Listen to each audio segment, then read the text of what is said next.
What's up, everybody, and welcome to another episode of 5 Minute Fitness Friday, where I'm here to drop some knowledge bombs on you to help you on your health and fitness journey. Today, we're going to shift gears a little bit and talk about one of my old passions, good old shoes here. And I apologize in advance if I step on any toes about this conversation, pun intended, because there's a lot of bad information about shoes out there and about what shoes you should be buying for your body so that your body is supported by your shoes and not unsupported by your shoes. Yes, another pun in there somewhere, I'm sure. But before we get going, let's make sure to get the timer up and running. I have 5 minutes, which is not a whole lot of time to talk about shoes because there's so much to talk about, but I'm sure that you're going to get a lot out of it because I'm sure your ears are perked up and ready. Let's go in 3, 2, 1, and go time. So researchers recently wanted to figure out if the toe spring in shoes had any effect on the function of the foot. So toe spring first is the spring in the front of the toe, or in the toe. If you look at this Reebok, you see how the toe curves up? That's called toe spring. These Merrells have a little bit of toe spring as well, if you see that little gap right here, but that's mostly because I wear these a lot and they form to the contour of my foot. When I got these, they were more flat. They were more like that. These, when I got these, the toe spring was there. That didn't form because of my foot. This toe spring was built into the shoe.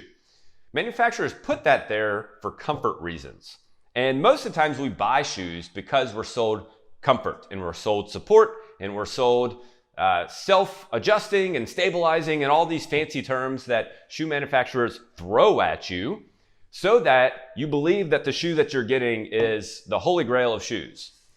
The truth of the matter is, and what this research study found out in particular, was that toe spring hurts the function of the foot and also hurts the strength of the muscles in the foot and increases the likelihood that you develop plantar fasciitis.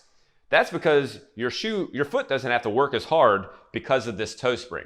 It doesn't have to do the function that it's supposed to do. The shoe kind of does it for you because of the curvature of the toe. Another important thing, and this doesn't have anything to do with that research study in particular, but another important thing to look at is the heel drop of the shoe. So you see how this shoe looks like it has a heel? It's high up here and lower down here. That's because the shoe is slanted. It's dropping forward. This has no heel drop. This is completely flat. It's called zero drop. Zero drop from your heel to your toe. Heel drop, not a good thing for your body, not a good thing for your feet, not a good thing in general, because what it does is it lifts your heel and therefore your hips, knees, back, shoulders, neck, and all have to adjust to that heel being raised above your toe. And therefore your body functions completely different when it has a shoe that has a heel drop on it versus when you're barefoot or when you have a shoe that doesn't have a heel drop on it or a zero drop shoe. So like I said, there's a whole lot that I could really talk about in this, but I wanted to talk specifically about the toe spring in the shoe and how it's been proven I guess is a strong word, but it's been shown that having this toe spring in the shoe actually reduces the function of the foot and reduces the function of the muscles in the foot. That is not a good thing. That is not something that you want to be after. You want your muscles in your feet.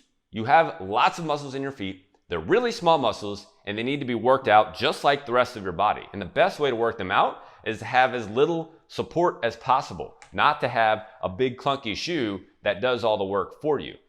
A lot of the plantar fasciitis issues that we've developed over the years, and I'll say ankle, knee, and hip issues that we've developed as well, has come from the types of shoes that we're buying. We're sold comfort, we're sold stability, we're sold all of these things that sound like they should be important, but most research shows that it just absolutely is not as important and as imperative as it's sold to be. So it doesn't matter if you're a runner, it doesn't matter if you're doing some sort of resistance training or hiking or whatever it is, zero drop is definitely what you want.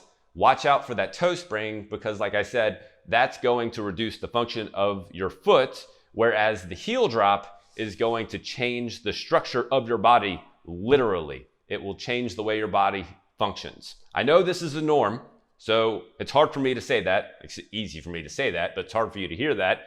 So watch it.